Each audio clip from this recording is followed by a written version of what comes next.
Dalam Bapa dan Putra dan Roh Kudus. Amin. Allah Bapa yang penuh kuasa dan penuh kasih. Engkau mengingatkan kami akan sifat dan karakter akan diri kami, jati diri kami yang sejati. Di mana kami seringkali cuci tangan dan melemparkan kesalahan kepada orang lain, kepada situasi, kepada keadaan yang buruk. Seperti yang dilakukan oleh Adam dan Hawa. Bantu kami untuk berani mengakui kesalahan dan dosa kami. Terpujilah namamu kini dan sepanjang segala masa. Amin. Para saudara, saya masih ingin membicarakan tentang kitab Kejadian. Ketika manusia jatuh dalam dosa, Tuhan bertanya, di manakah engkau? Ketika kita berdosa, kita takut, kita malu, kita bersembunyi, dan kita tidak berani mengakui dosa-dosa kita. Maka ketika Adam ditanya, di manakah engkau? Kenapa engkau bersembunyi? Dan Adam mengatakan, perempuan yang kau tempatkan padaku, dialah membuat aku berdosa. Dan wanita itu juga, perempuan itu juga menyalahkan ular. Dan ular dikutuk oleh Tuhan. Tuhan tidak pernah mengutuk manusia meskipun manusia berdosa.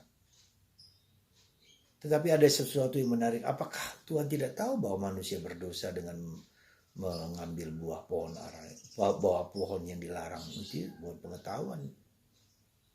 Tuhan pasti tahu apa yang dilakukan manusia. Betul. Tapi Tuhan ingin kita menyatakan, mengungkapkan, mendialogkan apa yang kita ketahui di hadapan Tuhan. Pentingnya kita mohon kepada Tuhan dan kita mohon. Tuhan tahu apa yang kita butuhkan, tapi Dia juga menghendaki kita berbicara dengan jujur apa yang kita mau kepada Tuhan. Disitulah pentingnya kita lihat, kita bicara, kita berdialog. Apakah Tuhan tidak peduli dengan kelemahan dan kekurangan dan keberdosaan kita? Tuhan tahu. Tapi Dia ingin kita mengatakan itu. Maka Tuhan berdialog dengan manusia. Ya. Dan di dalam dosa manusia pun, ketika berdosa, maka hubungan pria dan wanita, hubungan manusia kita rusak. Hubungan kita dengan Tuhan rusak, hubungan kita dengan diri sendiri rusak, hubungan kita dengan sesama rusak, kita takut. Maka kita menutup aurat kita, menutup diri kita, supaya kita tidak diketahui segala kekurangan dan keterbatasan kita. Itulah akibat dosa. Dan yang menarik adalah ketika manusia berdosa, Tuhan juga tetap peduli dengan kita. Karena Tuhan mengubah cawat yang dibuat dari daun dengan cawat yang dibuat dari kulit binatang.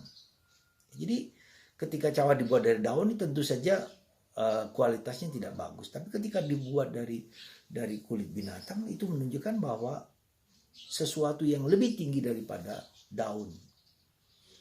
Jadi Tuhan tetap sayang kepada manusia meskipun manusia berdosa, dan hukuman atas diri manusia bukan karena hukuman dari Tuhan, tapi akibat dari perbuatan kita sendiri, akibat dari dosa kita sendiri.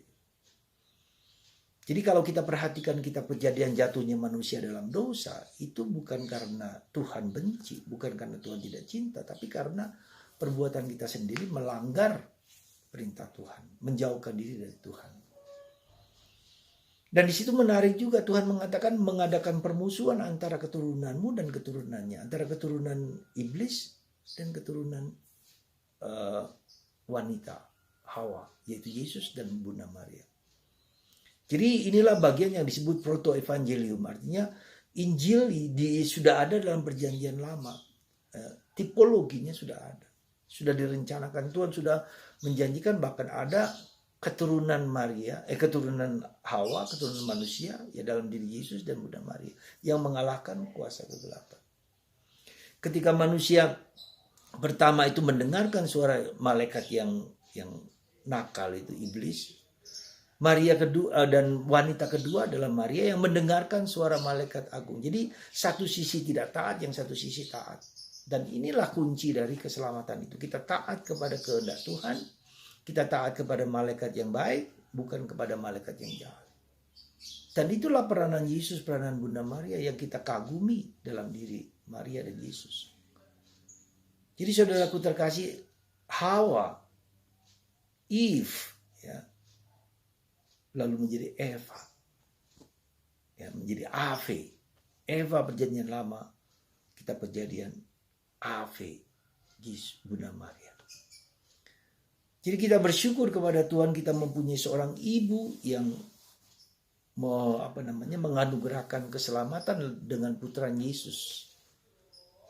Dalam tradisi Karmel, ya, kita bisa melihat bagaimana Nabi Elia ketika mengatakan kepada Raja Ahab bahwa mereka akan kekeringan selama 3,5 tahun.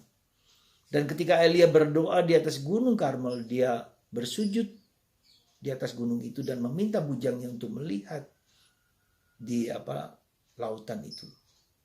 Akan ada hujan 7 kali. Baru ke-7 kali akan ada awan yang menandakan ada hujan. Maka dia mengatakan kepada Nabi Ahab, pergilah pulang karena akan ada hujan. Akan ada keselamatan karena 3,5 tahun tidak ada hujan sama sekali. Lalu Elia mengatakan, lalu dia cepat pergi sampai ke Yeriko. Lebih dulu daripada Raja Ahab. Saudara, awan itu adalah Bunda Maria yang melahirkan rahmat, yaitu putranya bagi dunia yang kekeringan. Karena itu kita bersyukur, bergembira, dan Bunda Maria bagi Karmelit adalah saudari para Karmelit. Ordo para saudara Santa Perawan Maria dari Gunung Karmel. Setiap Sabtu, bila tidak ada peringatan, tidak perayaan, kita merayakan Maria, dirayakan setiap hari Sabtu, yang memberikan rahmat kepada dunia dalam diri putranya Yesus. Dan Ordo Karmel diyakini sebagai ordo yang didirikan oleh Bunda Maria. Maka kita menyanyikan lagu Flos Karmeli. Kusuma Karmel, anggur yang berbunga. Cahaya surga, perawan lagi Bunda. Wah, luar biasa.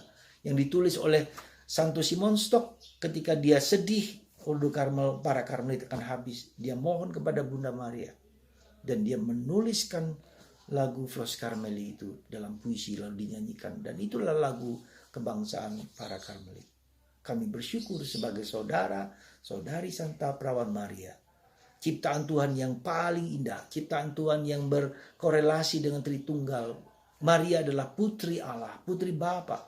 Maria adalah ibunda Yesus Kristus. Maria adalah mempelai Roh Kudus. Setiap kali kita berdoa rosario, ketiga salam ya, putri Allah Bapa, salam Bunda Allah Putra, salam mempelai Allah Roh Kudus. Kita doakan itu. Mari kita bersyukur sebagai saudara-saudari Bunda Maria.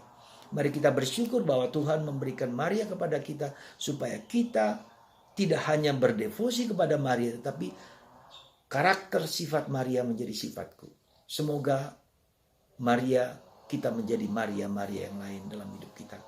Allah Bapa di surga, berkatilah anak-anak-Mu ini, kita semua, supaya menjadi seperti Maria, alter Maria, Maria yang lain. Tuhan berkati kami semua. Berkat Bunda Maria, Bapa, Putra, dan